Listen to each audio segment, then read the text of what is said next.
Hello everyone, আমি সুমনা। আমার নতুন একটা ব্লগে আপনাদের অনেক অনেক স্বাগতম। বেলজিয়াম ফিরে যাওয়ার আগে লাস্ট কয়েকদিনের জোড়াতালি টুকটাক কিছু ফুটেজ নিয়েই আজকে ব্লগটা।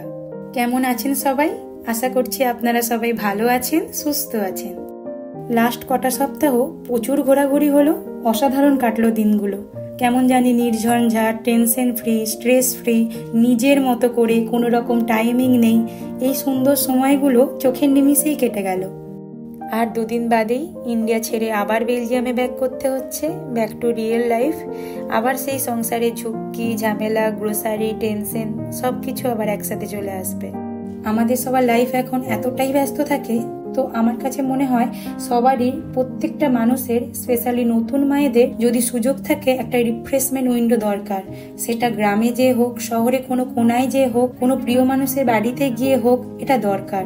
তো আমার কাছে মনে হয়েছে এই যে বাড়ি আসা, খুব চেষ্টা করি বছরে একবার হলেও যাতে বাড়ি আসতে পারি। এই যে মাঝে মাঝে ঘুরতে চলে যাই, এইগুলো আমার জন্য একটা রিফ্রেশমেন্ট উইন্ডো বলতে পারেন, যাতে আমি আবার পূর্ণ উদ্যোগে দৌড়াদৌড়ি করে ছেলে, সংসার, নিজের মন মেজাজ সব একসাথে আবার শুরু করতে পারি। আর ভালো সময় দেখবেন খুব তাড়াতাড়ি চোখের পলকে শেষ হয়ে যায়। আর দুদিন আছি, এরই মধ্যে সকাল সকাল উঠে দেখি আমার জন্য এই এত বড় একটা কাঁঠাল এসে হাজির হয়েছে। আর আমি যখন বাড়ি এসেছিলাম সেই সময় না বাজারে তেমন কাঁঠাল আসেনি, তাই মা তো প্রতিদিনই বাবাকে একবার করে মনে করিয়ে দিত, বাজারে কাঁঠাল দেখলেই কিন্তু মেয়ের জন্য নিয়ে এসো। আর আমি না এত কাঁঠাল খেতে ভালোবাসি, পাগলের মতো ভালোবাসি কাঁঠাল খেতে। তাই মাকে বলছিলাম আমার জন্য আর এই দুদিন কিছু রান্না করো না।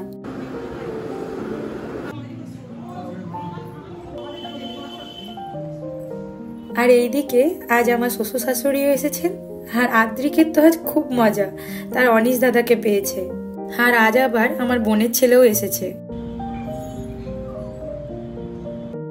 আর এখন না আমাদের থেকেও বেশি আদ্রিকের কথা ভাবলে খুব খারাপ লাগে। এখানে এত সবাইকে পাচ্ছে, এত আনন্দ করছে, মজা করছে, ওখানে গেলে আবার সেই একা একা। সব ভালো ওখানে, কিন্তু এই একা একা থাকাটাই খুব চাপের। আর এইবার তো আমাদের সাথে মা যাচ্ছে 3 মাসের জন্য হলো, তাও তো কাউকে পাবে, এটা ভেবেই এখন ভালো লাগছে। হাওয়া ঢুকবে না। তারপরে এই তো সুপর্ণার হাতে এই ঠান্ডা ঠান্ডা মালাই কুলফিটা এই গরমে অসাধারণ লাগছিল খেতে। আমি ওর কাছে শিখে নিলাম, ফিরে গিয়ে বানানোর ইচ্ছা আছে, দেখা যাক। আগে না ইচ্ছা গেলে টুকটাক অনেক কিছু বানাতাম, এখন আর সময়ের অভাবে কিছুই হয় না। চলুন কথা না বাড়িয়ে একদম ছোটখাটো টুকটাক কিছু ফুটেজ, যেইটুকুর মোমেন্ট আমার ফোনে ক্যাপচার করা আছে, আপনাদের সাথে শেয়ার করি।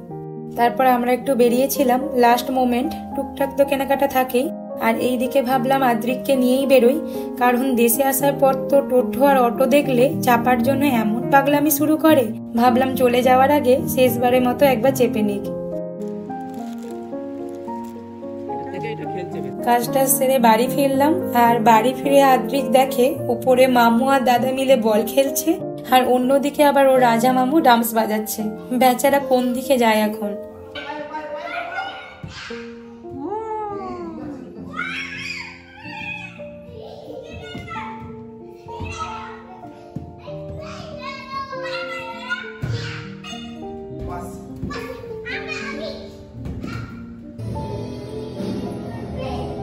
মামু ডান্স বাজাচ্ছে, দেখি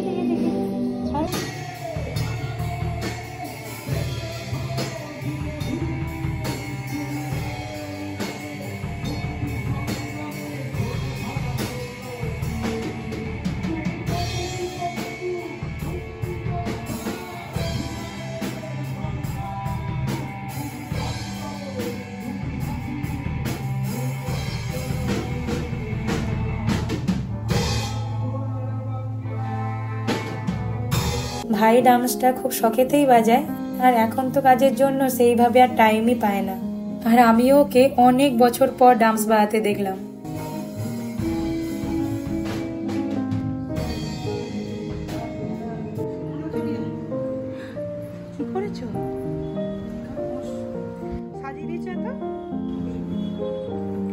আর এইদিকে আমার মায়ের অবস্থা দেখুন, চলে যাবার আগে এমন সুন্দর করে সাজিয়ে গুছিয়ে খেতে দিয়েছে।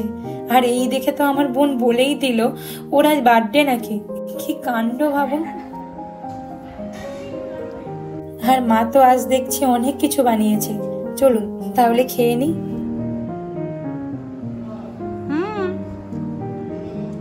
আর এখন বাজছে সন্ধে 6টা। এসেছি একটু পিসিচন্দ্রতে। আর ভারী ভারী গয়না না বাইরেও নিয়ে যেতে পারি না, আর পরাও হয় না। তাই এখন দেখি ওই হালকা গলার চেন, আংটি, পেন্ডেন্ট এইগুলোই এখন কাজে দেয়। আর বাবার খুব ইচ্ছা হয়েছে আমাকে কিছু দেবার, তাই বললাম এমন কিছু দাও যাতে আমি পড়তে পারি। প্রথমে কিছু কানের দেখছিলাম, তেমন পছন্দ হয়নি। আর আপনারা তো জানেন যে ভেতরে ভিডিও করা অ্যালাউ না, তাই তেমনভাবে কোনো ভিডিওই আমি করিনি। যেহেতু মা আসেনি, বাবার সাথে এসেছি, তাই এই 3টে আংটির মধ্যে আমি বুঝে উঠতে পারছিলাম না কোনটা নেব। তাই মাকে পাঠানোর জন্য এই ভিডিওটুকু করেছিলাম, এটাই আমি ব্লগে অ্যাড করে দিলাম। চলুন, নেওয়া হয়ে গেছে। শেষমেশ কোনটা নিলাম আপনাদের বাড়ি গিয়ে দেখাচ্ছি। এখন এসেছি আমার মামার বাড়িতে। অনেক কিছু প্ল্যান করে বাড়ি থেকে বেরিয়েছিলাম, সেই সব কিছুই হলো না। কারণ মামার ফোনের পর ফোন, যে একবার আয় একটু গল্প টল্প করি। আর এই যে এখানে দই ফুচকার সব প্রস্তুতি চলছে। মেনলি এই কারণেই আমাকে এতবার ফোন করে ডাকা। আর মামাও 2 দিন বাদ চলে যাবে। মামা থাকে হচ্ছে উড়িষ্যায়, তাই যাবার আগে চাইছিল সবাই একসাথে একটু গল্প করি, সময় কাটাই। তাই দেখুন না, এখানে ছোটখাটো একটা চাঁদের হাট বসে গেছে। ভাইকে আর সুপর্ণাকেও আশা করিয়েছে। আর এই যে এই আংটিটাই সবার পছন্দ হলো, তাই এটাই নিয়েছি। যেহেতু জোড়াতালি একটা ব্লগ, তাই লাস্ট 2 দিনের বিভিন্ন সময় ছোটখাটো কিছু ফুটেজ পরের দিনে চলে যায়। এটা পরের দিন। ভাই আর আমি একটু বেরিয়েছিলাম। সুন্দর একটা ওয়েদার। আজকে আমার 2-3টে কাজ ছিল, তো সকাল সকাল একটু খাওয়া দাওয়া করেই বেরিয়ে গিয়েছিলাম, তারই কিছু অংশ বিশেষ।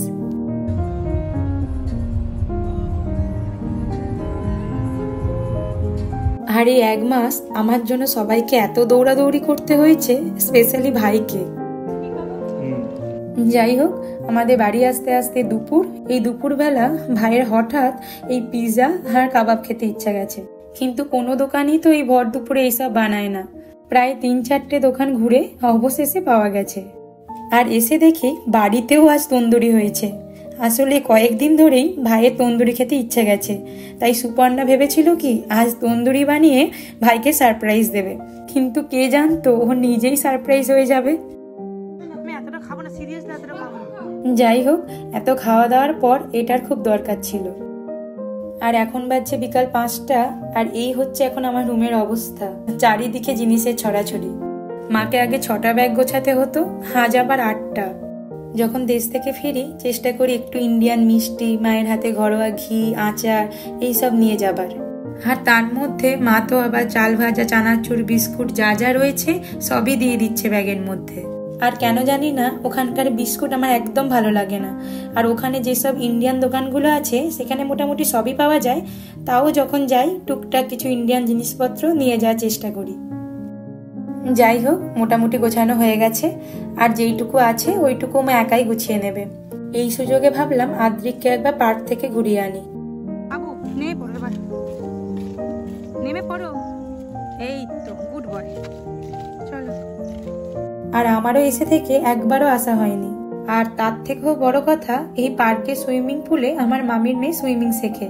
আর আমাকে বেশ কয়েকদিন ধরে বলে যাচ্ছে, দিদি ভাই আমি সুইমিং শিখছি, একবার পার্কে যেও। তাই ভাবলাম আজ যদি না যাই এইবার আর যাওয়া হবে না। তাই ওর জন্য আজ আমাকে আসতে হতোই। তবে একটু সন্ধ্যের গায়ে গায়ে এলাম। বিকালটা যা গরম ছিল, ঘর থেকে বেরোনোই যাচ্ছিল না। আর এই যে এখানে সব সুইমিং করছে। আর এত বাচ্চার মধ্যে আদ্রিক তোর মাসিকে খুঁজেই পাচ্ছে না।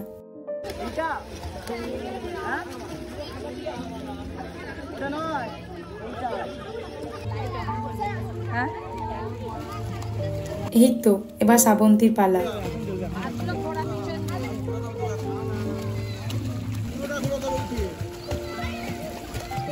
যাই হোক, এখানে বেশিক্ষণ মনে হয় দাঁড়ানো যাবে না। আদ্রিক লাস্ট কয়েকদিন আগেই সমর্পিতা দি বাড়ি গিয়ে ওই সুইমিং পুলে নেমেছিল।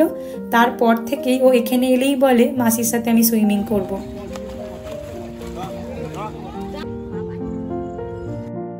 এই দিকটা একটু এলাম, আদ্রিককে একটু খেলিয়ে নিই। আর সন্ধ্যে গায়ে গায়ে এসেছি তো, গরমটাও অনেকটা কম, প্রচুর বাচ্চাও এসেছে।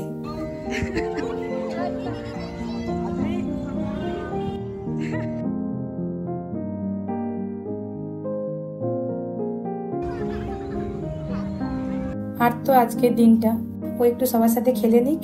যতদিন ছিলাম, নয় মা, নয় মামি, নয় মামার ছেলে মেয়েরা একবার করে হলেও এই পার্কে ওকে আনতো। ফিরে গিয়ে ও এইগুলো খুব মিস করবে। নাও নাও নাও।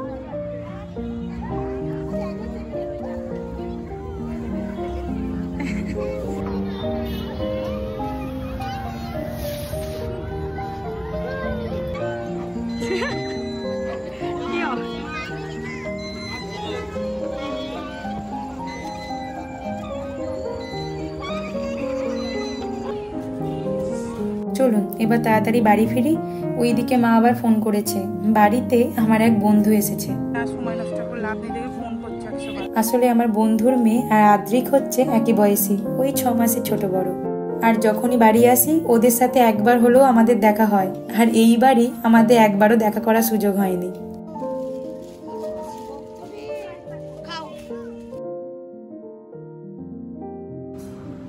কার হ্যাপি বার্থডে কার? হ্যাঁ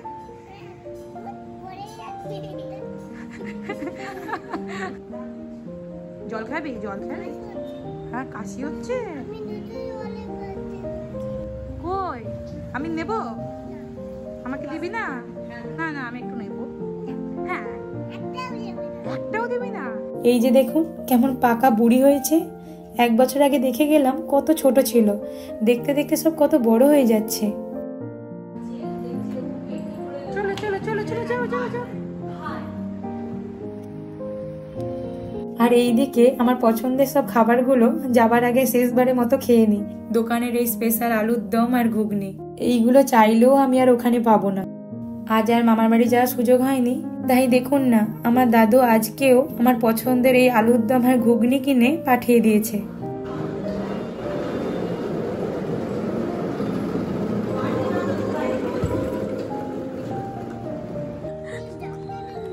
হ্যাঁ ডক্টরের কাছে নিয়ে যেতে হবে। যাই হোক চলুন, ওইদিকে ওরা তো খেলছে, বহু দিন বাদ দেখা হলো, আমরাও একটু গল্প গুজব করি। ভিডিওটাও তাহলে আজকে এখানেই শেষ করছি। আর ব্লগটা ভালো লেগে থাকলে অবশ্যই like, comment, share and subscribe করতে ভুলবেন না। সবাই খুব ভালো থাকবেন, সুস্থ থাকবেন। আবার দেখা হবে খুব তাড়াতাড়ি নতুন একটা ব্লগে। ততক্ষণের জন্য বাই বাই। দেখেছো দেখেছো কি ছেলে।